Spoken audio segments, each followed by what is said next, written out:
Well, hi guys, a very good evening. Hope you guys are well and we all know कि it's an off season. Cricket एकदम बंद है फिलहाल और इस टाइम पर इनफैक्ट उस कंट्री में इंडिया में जहां सबसे ज्यादा क्रिकेट खेला जाता है, जो टीम एक साल में सबसे ज्यादा क्रिकेट खेलती है उसको भी 42 डेज का ब्रेक दे दिया गया है। नो बी टीम, नो सी टीम, अभी आप शांत रहो। बस वो लीग्स जो जैसे दिल्ली वाली लीग है, वो जो लीग्स होंगी उसमें आपको दिखेंगे, वरना वो पूरा का पूरा मामला जो है वो शांत रहेगा फिलहाल। तो आई थिंक ये अच्छा टाइम है जो हम बात कर रहे थे ना, नेपाल टीम के आने की जो बात बीच में इस पर हमने बात करी थी, यार वो रूमर्स या रियलिटी उस पर अभी कोई कंफर्मेशन नहीं है, बट उड़ती उड़ती बात थी। लेकिन ये वो बेस्ट टाइम है अभी के मोमेंट पर। अगर अभी अगले 2-3 दिन 4 दिन में ऐसा कुछ होता, जो कि अब तक होता तो हमें पता चल जाता, बट ऑब्वियसली नहीं हो रहा है, लेकिन अगर होता तो ये बेस्ट टाइम था। इस टाइम पर आकर के नेपाल की टीम जो है वो प्रैक्टिस कर सकती थी और उसको कुछ एक्स्ट्रा एडवांटेज मिल सकते थे। बट कितना हो रहा है नहीं हो रहा है वो जब तक कंफर्मेशन नहीं आएगी, अगेन उस पर हम नहीं जाएंगे। बट यस, इस टाइम पर एक्स्ट्रा टेक ओवल स्टेडियम जिसको लेकर के आज बात निकल कर आई और a lot of people posted, a lot of people talked about it. तो मैंने सोचा कि ठीक है यार, लेट्स हैव अ लुक, देखें जरा है क्या आखिर। और ये जो दोबारा से बात निकल कर आई, इससे कुछ चीजें जरूर सामने आई है। देखो, आई नो के क्रिकेट स्टेडियम की बात है, सब एक्साइटेड होंगे। फ्लड लाइट्स की बात है, सब एक्साइटेड होंगे। और एक इंटरनेशनल लेवल क्रिकेट स्टेडियम की बात है। सो यहां पर जो बात है कि भाई 30 मीटर हाई, 15,000 वॉट, वो टेक्निकलिटीज है और मैं टेक्निकलिटीज पर नहीं जाऊंगा। उसका रीजन ये है कि वो जाकर के आप वेबसाइट पर भी पढ़ सकते हो और उसमें इतना कुछ खास नहीं है। बस हाँ, ये है कि मिड जनवरी में स्टार्ट होने की बात है, 1 महीने का ट्रायल पीरियड होगा और उसके बाद जाकर के आपको रेगुलर स्टार्ट होने की बात हो जाएगी।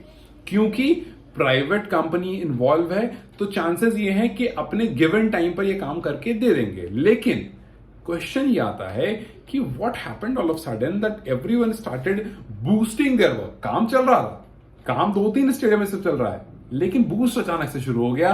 अगर आपको याद होगा, अगर आपने पहले मेरी वीडियोस देखी होगी, तो जब वर्ल्ड कप चल रहा था, जिस टाइम पर नेपाल वर्ल्ड कप में गई थी, उस टाइम पर मैंने एक बात कही थी कि आप चाहे हार कर आ जाओ, मैंने कहा अगर आप जीत कर आओगे तो obviously it's gonna be great, लेकिन वर्ल्ड कप में जाना और पार्टिसिपेट करना, परफॉर्म करना और वापस आना, ये इनफ हो जाता है अगर आपके पर्टिकुलर कंट्री में उस चीज का क्रेज है। जैसे जावलिन में नीरज चोपड़ा 2 बार गए, एक बार गए गोल्ड लेकर आए, एक बार गए सिल्वर लेकर आए। जब दूसरी बार वापस आ रहे हैं, जावलिन की प्रॉपर ट्रेनिंग, स्टूडेंट्स, ये वो सब इन्वॉल्व होने लगे। छोटे छोटे प्लेयर्स जावलिन स्टार्ट करे, स्कूल्स में जावलिन की बात हो रही है। सो ये चीजें स्टार्ट हो गई।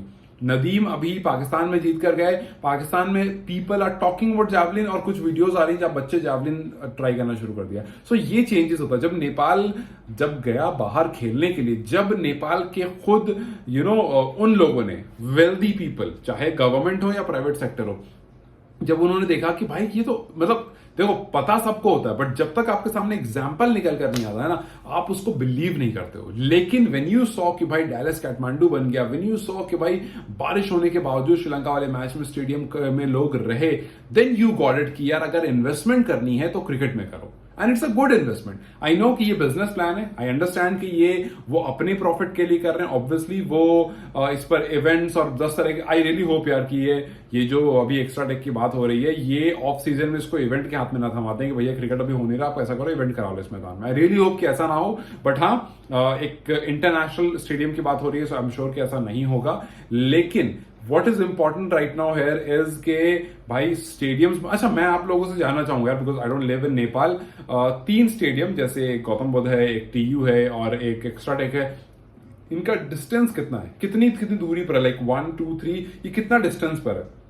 There is a reason I am asking this कि अगर ये अच्छे डिस्टेंस पर है, लाइक बहुत क्लोज नहीं है, ठीक है, जैसे एक से दूसरे का डिस्टेंस 40-50 किलोमीटर ऐसा कुछ है, देन अलग अलग तरह से फायदे होने वाले हैं इसके। पहला, आपके पास स्टेडियम्स होगा, मतलब आपके पास अकेडमीज चलेंगी। अगर आपके पास अकेडमीज चलेंगी तो जो इंस्टीट्यूशन आपको फैसिलिटीज प्रोवाइड नहीं करा पाता है वो ये करा पाएंगे। आई नो जो प्राइवेट सेक्टर होंगे वो थोड़े ज्यादा पैसे लेंगे, जो गवर्नमेंट होंगे वो थोड़े कम लेंगे, but still at the end of the day जो पैशन ग्राउंड में और बाहर है ना, वो पैशन आपको इन मैदान के बनने के बाद दिखने लगेगा, वो यूज होने लगेगा, वो उसको लोग अप्रिशिएट करने लगेंगे। सो आई नो कि आज ये न्यूज आई कि भाई फ्लड लाइट्स की बात हो रही है कि फ्लड लाइट के साथ ये स्टेडियम जो है वो जनवरी के मिड में रेडी हो जाएगा। फरवरी के मिड में हैंड ओवर कर दिया जाएगा कि हाँ भाई it's ready to play, but उसके बीच में थोड़ा ट्रायल होगा, थोड़ी प्रैक्टिसेस होंगी और थोड़ी जो भी चीजें 19-20 होगी वो होगी, लेकिन मोस्ट प्रॉब्ली आपको फरवरी मिड में या लेकर चलो फरवरी एंड मतलब मार्च स्टार्टिंग तक आपको ये एकदम डन एंड डस्टेड होगा, रेडी होगा। एंड आई एम होपिंग के विनोद कुमार जो इसके डायरेक्टर हैं जिन्होंने बड़ी अनाउंसमेंट करी है वो इस चीज को लेकर के उतना ही सीरियस होंगे, because when it's about money making everyone is serious. और आपको यहां पर समझना चाहिए कि it's a whole business idea. ठीक है, प्रॉफिट लो, बट प्लीज करप्शन मत करना। करप्शन इसलिए नहीं करना मैं कह रहा हूं बिकॉज अगर आप अच्छी फैसिलिटी दोगे, अगर आप अच्छी फ्लड लाइट्स दोगे, अगर आप अच्छे ग्रास दोगे, अगर आप अच्छी पिचेस दोगे, इवेंचुअली आपकी टीम को फायदा होगा और एनपीएल में यह बहुत फायदा होगा। अभी तो नहीं, बट मतलब जब भी आप आगे आने वाले साल में जब आपके पास एनपीएल होगा, जब मल्टीपल ग्राउंड्स होंगे जो रेडी होंगे, तो वहां पर वो बहुत फायदा होगा। बिकॉज आप ऐसा कर सकते हो कि एक ग्राउंड की पिच को बिल्कुल अलग बनाओ, दूसरे ग्राउंड की पिच को बिल्कुल अलग बनाओ। आई नो कंडीशंस का फर्क पड़ता है, बट अगर कोई सा because I have never really been to Nepal, तो मुझे नहीं पता कि नेपाल की कंडीशंस एक एंड से दूसरे एंड में कितनी डिफरेंट है। जैसे यहाँ पर हिमाचल की कंडीशन अलग है, चेन्नई की कंडीशन बिल्कुल अलग है। सो ये दो एकदम अलग कंडीशन है। जब आप इन दोनों जगह मैच खेल रहे होगे तो it's like you playing in different country. So मुझे नहीं पता कितनी कंडीशन का डिफरेंस है इन दो एरियाज में, जहां पर ओवरहेड कंडीशन की बात कर रहा हूं मैं, जहां पर ये ग्राउंड्स हैं। लेकिन अगर आपके पास यार 2-3 ग्राउंड हो जाएंगे, देन इश्यूज नहीं आएंगे मैच होस्ट करने में, एनपीएल जैसे टूर्नामेंट को होस्ट करने में। एनपीएल का भी बिग सक्सेस अगर ये ग्राउंड अपने अपने टाइम पर तैयार हो जाते हैं तो। So I am seeing this as a future prospect कि भाई यहां से बहुत कुछ निकलने वाला है। लेकिन when it comes to government, we all know कि कैसे फंक्शन होता है। When it comes to private sector, we all know कि कैसे फंक्शन होता है। सो बहुत सारी चीजें जिस पर ऑब्वियसली ध्यान देना है, जिस पर ऑब्वियसली बात होती रहेगी। And as I said in the beginning कि यार क्रिकेट सीजन अभी है नहीं, ये सबसे अच्छा टाइम है इन चीजों पर काम करने का, but then again rainy season है, सो आप शायद ज्यादा उस पर उतना अच्छा काम ना कर पाओ। आई होप कि इसके ड्रेनेज सिस्टम अच्छे हो, because when it comes to rainy season problem आने लगती है। But yes, I really would want you guys to tell me कि ये जो स्टेडियम्स हैं, हालांकि अभी स्टेडियम पूरी तरह से तैयार, बट ये जो स्टेडियम की लोकेशन है ये कितने डिस्टेंस पर है, बिकॉज ये जितनी डिस्टेंस पर होगा उतना कंपैरेटिवली फायदा होगा। बिकॉज अगर 10 किलोमीटर में 2 होगा तो एक एरिया को बहुत फायदा होगा और दूसरे एरिया को कोई फायदा नहीं होगा।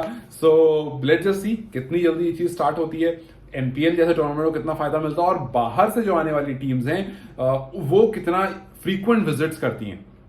क्योंकि हमने देखा कि अभी वेस्ट इंडीज जब आकर गई थी उसके बाद उन्होंने हालांकि आपके जिस तरह से आपने उनको वेलकम किया, जिस तरह से आपका कल्चर, उसकी बहुत तारीफ की, बट ग्राउंड पिचेस के बारे में बहुत ज्यादा बात नहीं हुई। लेकिन जब आपके पास अच्छे ग्राउंड, अच्छे पिचेस बन जाएंगे तो उसके बारे में बात होगी, प्लस ज्यादा टीम आना चाहेगी आपके पास। सो लेट्स जस्ट होप कि जिस तरह से इसका एडवर्टाइजिंग चल रहा है उस तरह से इसका फाइनल रिजल्ट निकल कर आए। जितनी इनकी एमिनिटीज और जितनी चीजों के बारे में बात है, जितना इनके वेबसाइट पर है, वेबसाइट देखो बहुत अच्छी बनाई उन्होंने, तो जितना इनके वेबसाइट पर है उतना वाकई में निकल कर आए, then it's gonna be amazing. And yes, जाते जाते यही कि we all are missing cricket. And I know कि अभी थोड़ा ठीक ठाक टाइम क्रिकेट नहीं हमें दिखने वाला है, नेक्स्ट मंथ से दिखने लगेगा, बट ये वाला मंथ काफी ज्यादा डल जाने वाला है। I am asking for your support as you have always given me, and thank you so much for 10,000 people. मैं भूल गया था पिछले वीडियो के बारे में बात करना, but really यार thank you so much. मैंने नहीं सोचा था when I started कि I'll reach 10,000 and you guys are just amazing. जो भी आप लोग लगातार वीडियो देखते हो, सपोर्ट करते हो, सुनते हो, thank you so much. I know कि अभी कुछ भी नहीं है क्रिकेट में, क्रिकेट के आसपास में जितनी बातें होंगी मिलकर करेंगे। अब तक जैसे सपोर्ट मिल करते रहे आप, thank you so much support के लिए।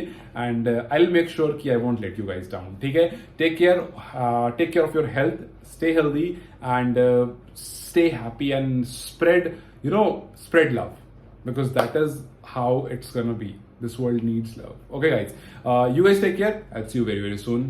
Bye bye.